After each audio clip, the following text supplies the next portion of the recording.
So have you ever done anything stupid? I mean, one of those things that you look back and you're like, man, that was sure dumb. And you wish you could go back and do it over, but you just can't. And you replay it over in your mind time and time again. Well, Easter 1981. I was 11 years old now for 3 days. And when I turned 11, Easter was coming just a few days in the future here. And during Easter, I was extremely excited. Now, I wasn't excited about the Easter bunny. I wasn't excited about all the chocolate and all that stuff. Although I shouldn't have been, just being honest with you, I really wasn't excited about Resurrection Day. It's okay, you can breathe a little bit. What I was excited about is that my mom took me every Easter to get a new suit. I was beyond excited about this. Now, I was, what's the word? A nerd, okay? What 11-year-old really gets excited about getting a new suit for Easter? This one right here. I mean, I was ecstatic. This was it.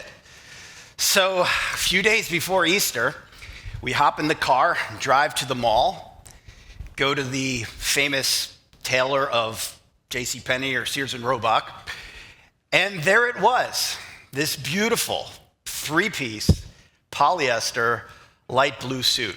And I knew immediately that was it. That was the one for this year. This was going to be the one. So we get to the register, pay the $19.99 for it or whatever. And I walk out of there ready to hit Easter morning, all dressed up, ready to go. So a couple days before, I would try this thing on, just look in the mirror, be like,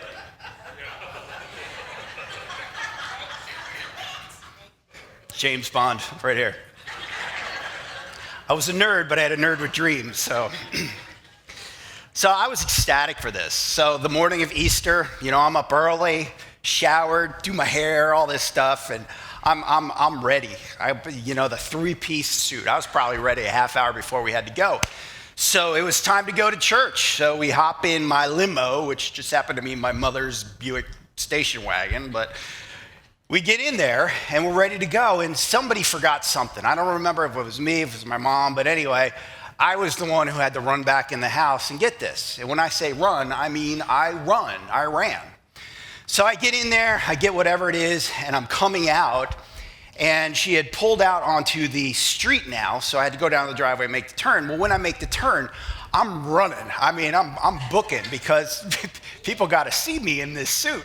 So I'm booking, and I don't know what kind of shoes I had on, probably some old Hush Puppies things. And so anyway, my foot goes out from underneath me, this one, and I just take a dive. I take a dive, and it wasn't like a tumble. It was like a full-on dive. And I knew as soon as I hit the concrete, my dreams were gone. They were gone. And sure enough, I looked down, and right here on my knee is probably 4 or 5 inch just gaping hole. Not a tear, but the material. You'd think polyester would last, but the material was just disintegrated, and all I see is my bloody knee here. I know, it's sad, isn't it, Darlene? Thank you, Darlene. I'm devastated, and I wasn't just a nerd, I was an emotional nerd, I guess, because I lost it. I just lost it. I was so devastated. And I get up to do the walk of shame back into the house. I put on these dark blue pants because at least the ensemble, I could save a little bit of it, but it just wasn't the same. Just wasn't the same. So the whole day, and weeks after, all I did was look at this and see my knee and see something that was irreparable. It couldn't be fixed. And I played it over and over and over in my mind for I don't know how long. Till this day, I still see it like it was just yesterday. The fact that I see something, and in my mind, all I'm thinking to myself, if I just would have walked instead of ran, all this would have been avoided. I mean, how many of us in life do these kind of things where as soon as we do them, we're like, yeah, that was dumb. That was dumb. I mean, little things, like you eat something you shouldn't eat, and you're like, yeah, it's a big surprise. The same thing that happened when I ate it before is the same thing that's happening now. Or maybe you spend money on something, and after you spend it, you're like, yeah, that wasn't smart. Or maybe it's a 2-for-1 where you spend money on something you shouldn't be eating, and you eat it anyway, and then you've got double regret. Or maybe here's my favorite, is saying something you shouldn't say. I do that. That's probably my favorite because I do that a lot.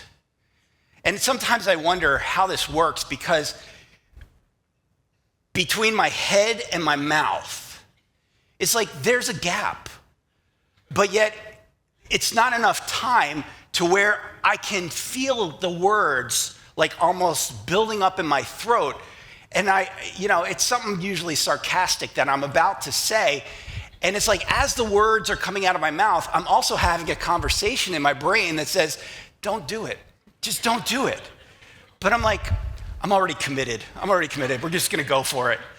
And before I know it, I've said it. And then afterwards, I'm driving home and I'm like, yeah, that was stupid. That was really stupid. And I can roll with these kind of things. I can roll with kind of the mistakes we make. But then there's those other elements, those other pieces of life that are a little more volatile.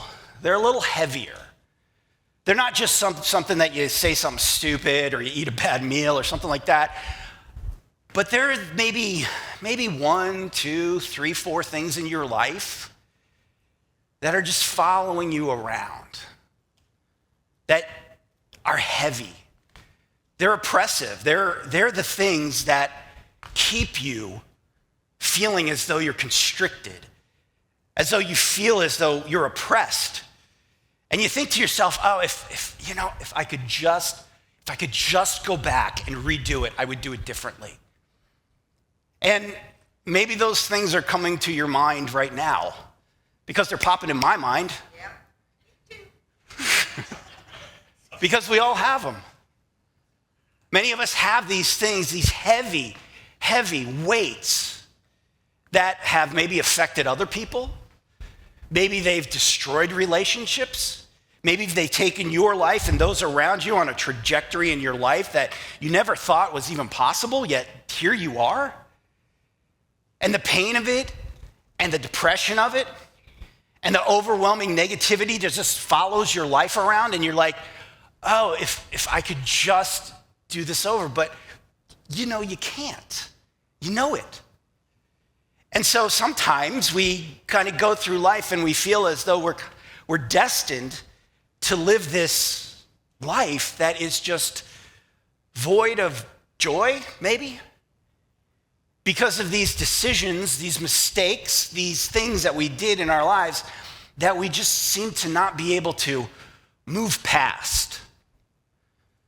And maybe you're kind of in a place like David was when he penned the words in Psalm chapter 51:10, which is the verse we're looking at today.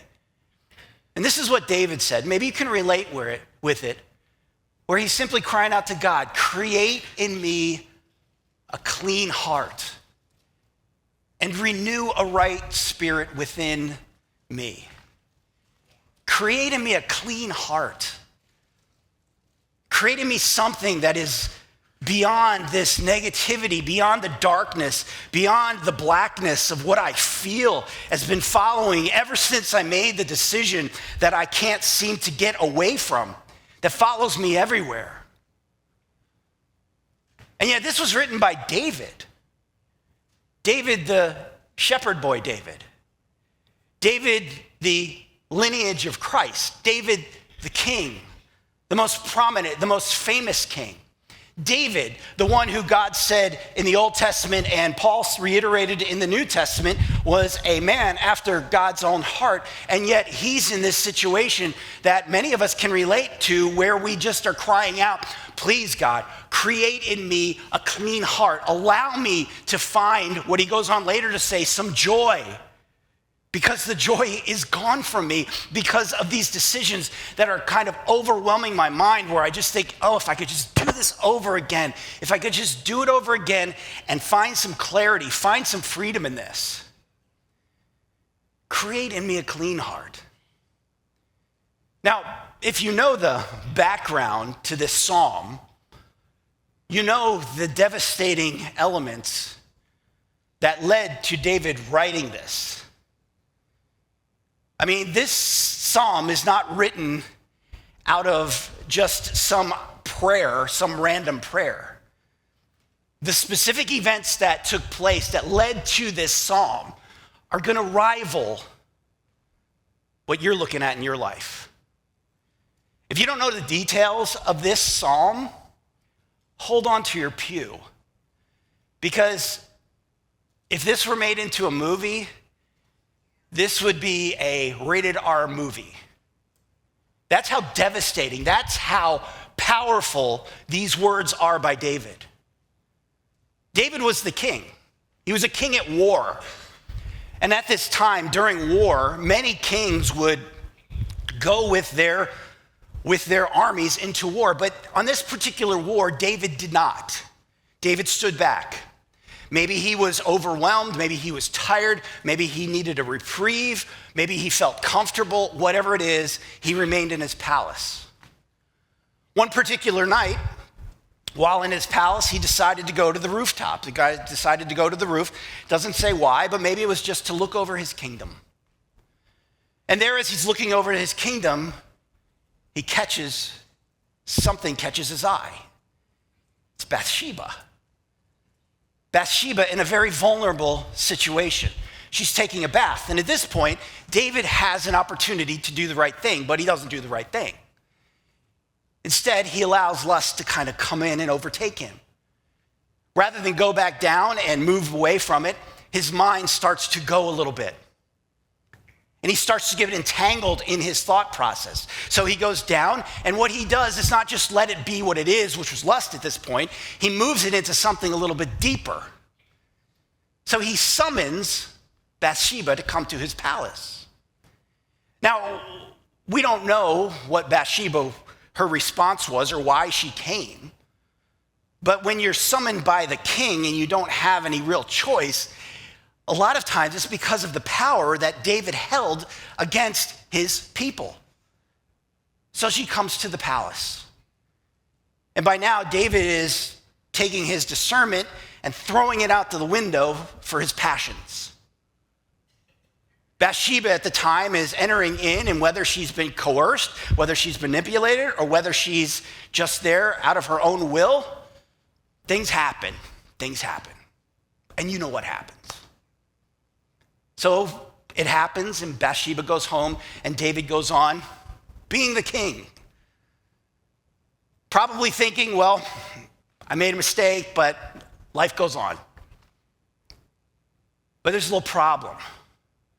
A little bit later, Bathsheba sends word back to the king, to get back to the palace, that she's pregnant. She's pregnant. Now here's an opportunity for David, although it's not easy. It's not easy at this point. It's very, very difficult, and he has the opportunity again. Admit what you did, come clean, deal with it, and let's figure out what we have to do. But he didn't. He decided to try and cover it up, which made it even worse. So his plan in covering this up is to call Bathsheba's husband, who has been fighting for David in the army in this war. So he calls Uriah back home, and he says, Uriah, thanks for serving. I'm going to give you a break. Here's a bunch of food. Here's a bunch of drink. Have a little wine. Get a little toasty. Go back to your wife and have a good night. But Uriah is not having it. Uriah is like, as long as my men are in the tents, and as long as they are not enjoying life, I am not going to enjoy life either. So he refuses to go in his house. This is a problem. This is a problem because now David is set, he's given another problem, and now if he comes clean, it's going to even look even worse. So he takes it to the Next level. He sends Uriah back to war. And he sends word to Joab, who was the commander of the armies, and says to Joab, here's what you're going to do. You're going to put Uriah on the front lines in the fiercest battle, and then you're going to pull back and let him die. And this is what happens. And what's worse about it, the way that the message got to Joab is that David wrote it, sealed it, and had Uriah deliver it. He carried his own death sentence. After this happened, it seems like everything kind of moved on. Word came back that Uriah had died, and there was sympathy. And in the sympathy and in the sadness, David does this very beneficial thing. He welcomes in Bathsheba and her pregnancy into his house. He's going to care for her because she just lost her husband. And so this goes on for about a year. This is the backstory of what David is saying, create in me a clean heart. I mean, I've done some really bad stuff. You know, I've done some really stupid stuff. I've hurt a lot of people. I've probably hurt a lot of you. You're just too nice to tell me, but I've probably hurt a lot of people. But what David did, holy cow. And yet, this is the dude that somehow came out of that into a place where he was the lineage of Christ, and Paul still referred to him as a man after God's own heart. If there's hope for David, there's hope for me. If there's hope for David, there's hope for you. We're living with these things. I know it. I know we have them. But that's not the end of our story as much as it wasn't the end of David's story. So how did David then move from the depths of despair? And my guess was, even though for those few months where Bathsheba moved in and everybody kind of faded off, and he probably on one hand think I got away with it, but on the other hand, it's probably eating him up inside. How did he move from that into the restoration of joy? The restoration of joy. Because that's what I want. I want the restoration of joy. So I'm going to give you this kind of arc that we can follow, that I think will kind of follow David's arc from where he is when he wrote this to finding that joy. It's just three things. It's not a formula, but it's just biblical things that are part of our spiritual lives that I think are important, especially when it comes to the idea of finding that joy. So the first one is to take moral inventory. Moral inventory. And seeing clearly, standing honestly. Moral inventory is an important part of understanding the poison that is in us. The poison that has not been dealt with inside of us. Moral inventory is looking clearly at our lives and being soberly honest about the things that are there that need to be addressed. Now, in a situation like this is not shaming. This is not thinking to myself, oh man, I am such a loser. It's nothing like that. That's not what this is. This is identifying the very things that are part of us, which have taken root inside of us. The problem is, many of us don't do this So we push them further and further and further down, and then we try to cover them up to the point where we don't even recognize them, but we know something's off. Something's off. Something's not right. You ever go through your day and you're like, I don't know what it is, but something's just not right. I know for me, there are signs that tell me that there's something that I'm not dealing with. And for me, one of the major things is anger. Anger. Not like normal anger. Like if somebody came up and hit me with a baseball bat, I'd be angry. But I'm talking about like things that shouldn't make me fly off the handle, but I can just feel it. I can just feel it. And I've come to learn, because I've done enough work on myself, to know that when things are happening that are secondary, that shouldn't be affecting me like they are, there's something deeper within me that I haven't dealt with. And when those things take root, that's the poison that gets within us that sometimes we don't even see. I also find that it's not only anger. It used to be that I used to kind of try to forget about it, and I used to go shopping. You didn't think the suit was a one-off thing, did you? I mean, come on. I mean, me and Banana Republic, we were good friends there for a while, because there was just stuff that I didn't want to deal with. I didn't want to deal with. This is where addictive behavior comes in. And we look at that, well, just stop doing it, just stop it. Well, you can't stop it because you're not looking at what the deal is underneath. What is driving us to try to forget about everything that's going on? For many of us, the freeing understanding of the fact of just naming what we have done in our lives.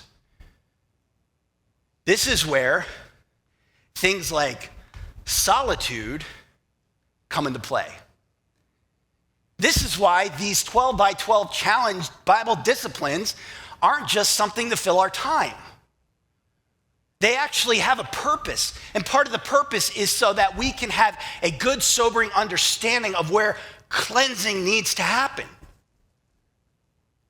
For David, he went 9 to 12 months, probably shoving it down. Just pretending like everything's okay, I'm the king, everything's great, look at how wonderful I am. To Bathsheba here, her husband died, I don't know how, but he died. And now here I am, the savior of the day. But you can't tell me that inside this guy's not being eaten alive by guilt, by wondering if he's gonna be found out. And how many of us live in our lives and we're just kind of wondering what's wrong? And we haven't taken the time to really be honest about what we bring to the table. Who have we hurt? What have we done? Again, I'm not shaming. It's just coming objectively to our lives and recognizing that, hey, we're not perfect. And part of the healing process is to expose and bring everything that's in the darkness into the light. But David couldn't see it. So God raised up somebody to help him see it. He raised up this guy named Nathan the prophet.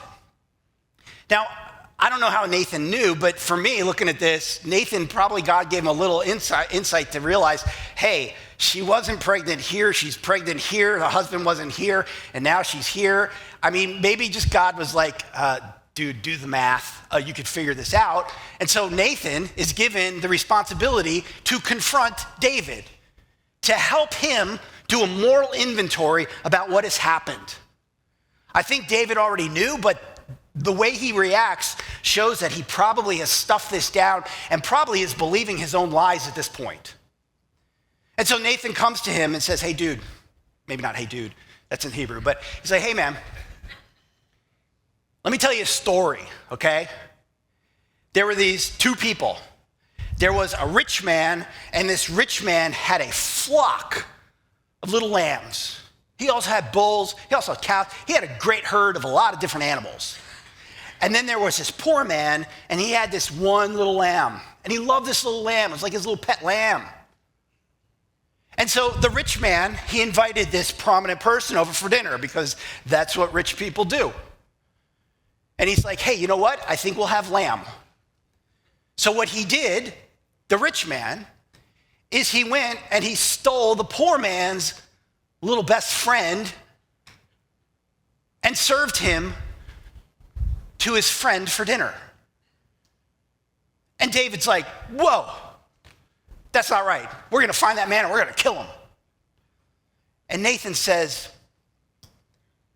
that's you. That's you. You're that man. You're that rich man.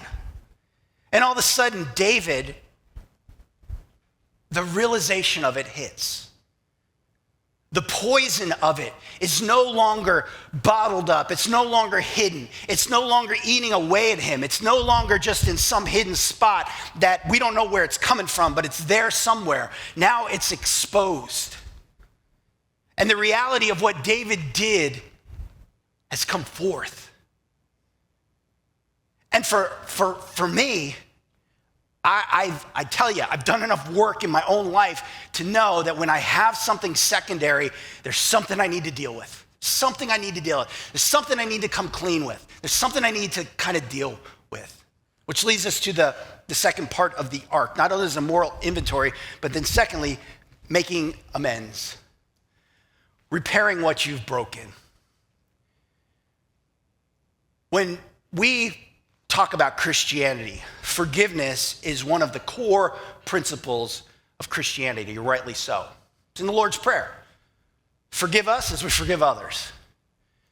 And there's this vertical forgiveness, and then there's this horizontal forgiveness. In the vertical forgiveness, we are looking for our relationship with God to be right. And usually in that case, it's often like we're asking God and we're pleading for forgiveness. But yet, in a horizontal, oftentimes what I've noticed is we are often looking for people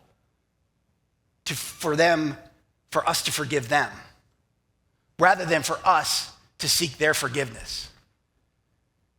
And I noticed this in messages that I've given and that I've heard, is that the majority of messages that I've heard on forgiveness that have to do with relational usually have to do with us granting forgiveness to people who have wronged us, which is an important part.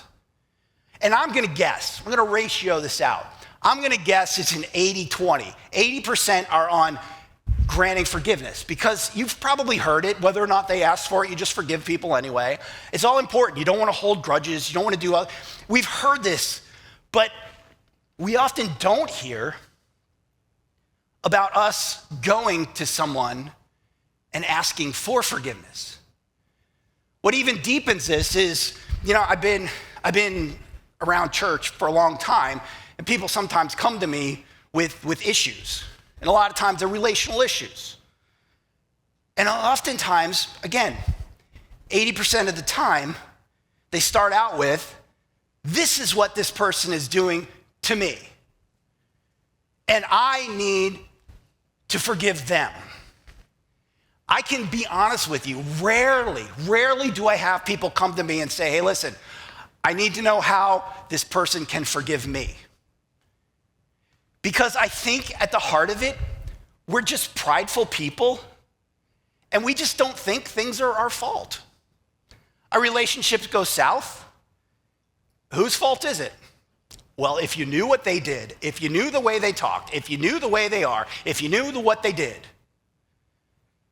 But what happens is we get this mindset that making amends is all about people making amends to us. So my question here is, if it's an 80-20, are only 20% of the people causing 80% of the problems?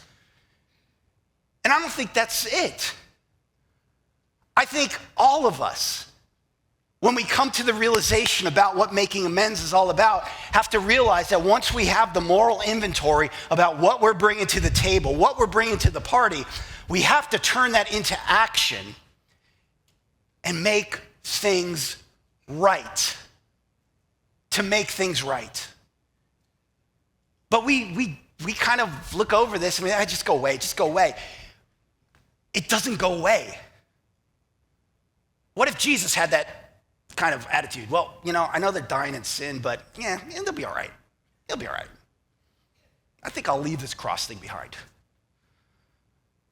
The making amends is for many people this hard line that doesn't allow them to experience the freedom, the joy of what David eventually experienced. So how do you even make amends? Well, first of all, when you go to somebody, it's not an excuse session. It's just owning what's happened. Hey, I want to talk to you. I feel like this is what I've done to you. Now, if you use the word but after that, all bets are off. I feel like I need to apologize for this, but you have your issues too. That's not making amends. That's trying to feel good about what you did. Own it. I have made attempts to try to own things. I used to not be really into this stuff. I used to try to think it'll go away, and it never went away. And I would carry this guilt around thinking, I hope they aren't looking at me. But then I came to the point, I'm tired of it. I'm just gonna put it out there. Just putting it out there, owning what has happened. You can also respect their emotions. If you really hurt them, they're probably not gonna be happy. They may get a little angry, but that's not about you. What about you is about making things right on your end. Repair what you can. You can't always repair everything, but sometimes you can. And sometimes actually making amends and going to them is repair enough. If you stole $20 from them, give them $20 back. And then the last thing is, you've got to accept the fact that it might not turn out well. It might not. There might be a severing of the relationship, but this is not about the relationship at this point. This is about you doing what is right. And again, it's not just about doing what's right for right's sake. This is about you removing the toxicity, the poison in your soul, realizing and taking the moral inventory, identifies it, actually making amends, rid yourself of that poison. But there's one more aspect of this. Because many of us can get through these two things, but then there's this one kind of lingering issue that has to do with living with ourselves after the fact. Some people would call it forgiving ourselves, but I'm going to refer to it as not accepting grace. So the third thing here would be leaning into redemption, living a new story after failure. Because you can realize what you've done, you can make amends, but until you make the choice to lean into your redemptive story, you're gonna stay handcuffed and you're gonna stay in bondage. And that is not why Christ came. Christ came to make you free. When you look at the Bible, it's a big, thick book, 66 books in here. And if you were to kind of break them down, the books have, they have different themes throughout. The first 5 books, you look at Genesis, it talks about beginnings. Exodus, it talks about how God delivers. It's about deliverance. You look at Leviticus, it's about the law. You look at Numbers, it's about wandering. You look at Deuteronomy, it's about this covenant that God made. And you go through the Old Testament, and you see all of these books have all of these different thematic parts to them. You get into the New Testament and you read about Jesus in the Gospels. About Matthew, it's about him as king. About in Matthew and Mark, you read about him as the servant. In Luke, it's more celebratory of him as that person who comes and fulfills. And then you get to the book of John and you're taught about how to believe in him. And you go all the way through the book of Revelation where it's about his victory. And yet with all of these 66 books, they all come together, they all fit together. They're all just part of a tapestry that comes to one word. And the word is redemption. And it's not a random word that's just out here for somebody else. This is the story of you and your redemption, your redemptive story. This is about David's redemptive story. But as much as it is about David's redemption, it's about your redemption too. And this last part of this arc is where we lean into Scripture and we lean into what we believe about what it says about us, that we trust in what God says. When I come through this arc, and I kind of get into this mess of realizing what I've done and then trying to make amends to it, the word I came up with for me, when I was dealing with this, was damaged goods. That's what I looked at my life as, damaged goods. And I thought to myself, that's it. That's it. My life is damaged goods, and I will live as damaged goods for the rest of my days. That's not leaning into redemption. Leaning into redemption understands that God is not just in the business, but he is the business of taking the damaged goods and making it something more beautiful than it was before. And if you're here and you're going through this and you get to this point of feeling as though that's my identity, it's not your identity.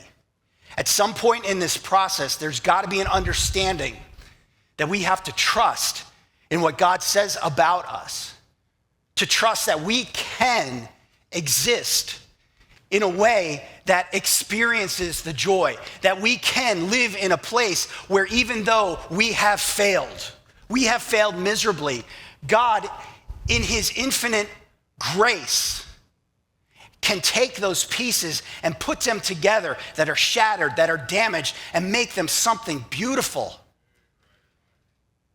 It's the redemption. It's grace. And friends, let me ask you this. If we believe that that Christianity is centered on grace, then this is where grace is really seen. You see, we need grace in other areas, but if grace can't handle you, then grace can't handle anything. And if grace handled David, grace can handle you. And my encouragement at this point is, even though many of you don't feel like it, even though you're probably living, maybe you don't adopt my word of damaged goods, but maybe you're feeling damaged goods, is begin to lean into his redemptive story, because it is your story. He's not looking to leave you in the place where you're filled with this poison. He's looking to free you into a place of joy. Now, you think I'm done, but I'm not quite done, because I'm coming to the biggest crossroad that I found. And the biggest crossroad is when you run into that issue where you can't make it right. David couldn't make it right. Uriah was dead. That's huge. And at this point, I haven't killed anybody, but I feel sometimes like, what right do I have to experience joy when I've robbed so many people of joy? Grace. It's not cheap grace. It's grace to realize that Christ took that and he is willing to step in and to give you the grace so that even in those times where you don't feel worthy, you're not worthy because of what you did or did not do. You're worthy because of who he is and what he has claimed upon you. And you're not going out here arrogantly like, oh, I got away with that. It's not like this. This is an expensive grace that tells you how now to live your life in a way that provides joy to people. Ever since the suit experience, I have owned a lot of different suits, a lot of better suits. I have never ripped a knee in one since. Never again. The grace that you're given is a grace that doesn't erase the past, it transforms your future. Your future is not based upon this. We're not talking about getting away with stuff. We're not even talking about excusing things. We're talking about a God whose sole purpose is to redeem, to make ashes into beauty. My prayer for you, because I never feel like I'm alone. You know, I always feel like I talk about stuff and people are like, hey, I know what you're talking about. I know, it's because we all are in this together.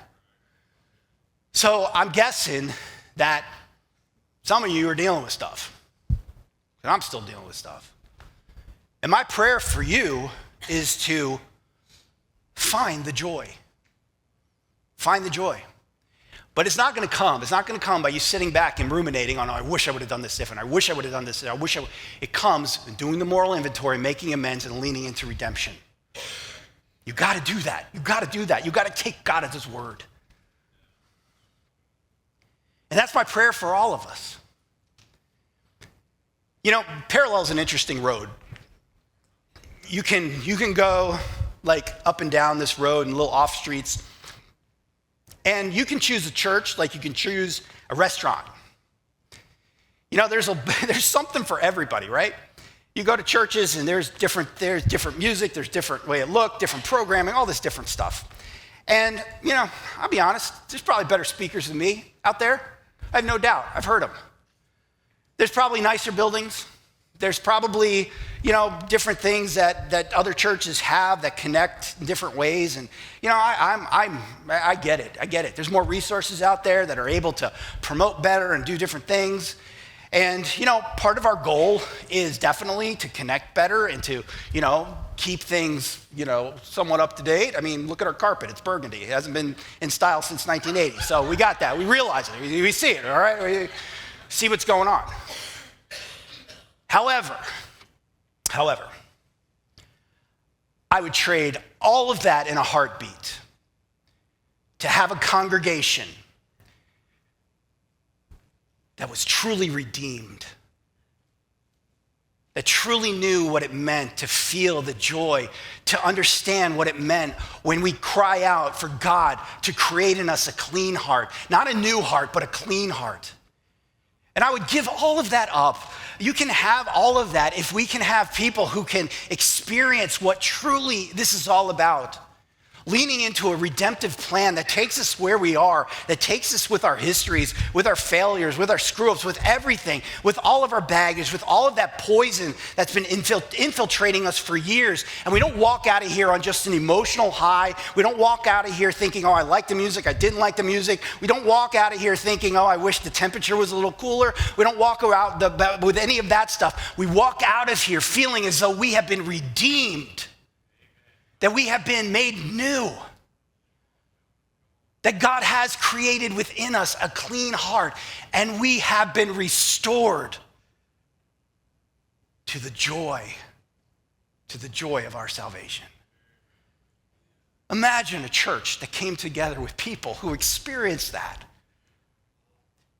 People who came together not as perfect people, not as people who have it all together, but people whose lives were ashes made into beauty. Stand with me. Let me close this in prayer this morning. Father, thank you again for your word, and thank you for who you are.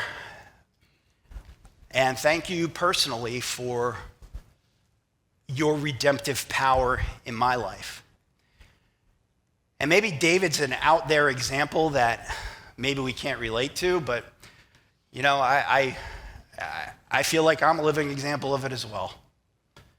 Just the redemptive nature of who you are, the grace that you give, the joy that you provide. And my prayer is that we'll all feel that, we'll all experience it, and we'll all live it. Give us a wonderful day today as we live out the beauty of your world. In your son's name, amen.